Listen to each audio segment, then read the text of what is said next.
कांग्रेस प्रदेशाध्यक्ष हर्षवर्धन सपकाल ने धुले में मीडिया से बातचीत में कहा कि महानगर पालिका परिषद चुनाव में स्थानीय नेतृत्व को अधिकार दिए गए हैं और इंडिया अलायंस, वंचित बहुजन आघाड़ी व किसान संगठनों के साथ चर्चा जारी है। उन्होंने भाजपा पर तीखी टिप्पणी करते हुए कहा कि आगामी चुनाव में भाजपा का बहुमत और मित्र पक्षों के साथ धोखाधड़ी का स्वभाव चिंता का कारण है। आगे सपकाल ने मुख्यमंत्री देवेंद्र फडणवीस को आड़े हाथ लेते हुए अपना कड़ा रुख रखा। साथ ही माणिकराव कोकाटे की सुरक्षा और कांग्रेस नेताओं के खिलाफ कार्रवाई का उदाहरण देकर भाजपा की नीतियों की आलोचना करते हुए महानगर पालिका परिषद चुनाव में कांग्रेस का सबसे अधिक सीटें जीतने का दावा किया। माझा इशारा हा लोकशाहीला फाशी देत असल्याचा आहे।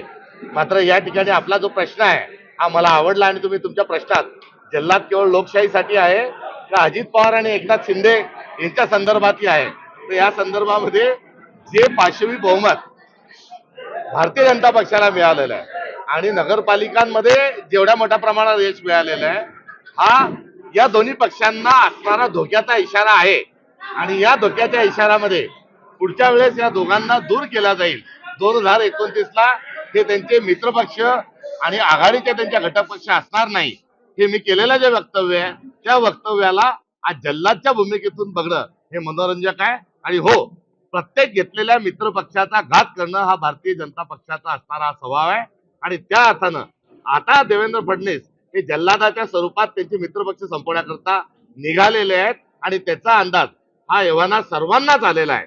विरोधकांना आलाय, त्यांच्या मित्रपक्षांना आलाय, म्हणून त्यांच्या महायुतीतला एक पक्ष आता हा विरोधकांशी हातमिळवणी करण्याकरता निघालेला आहे।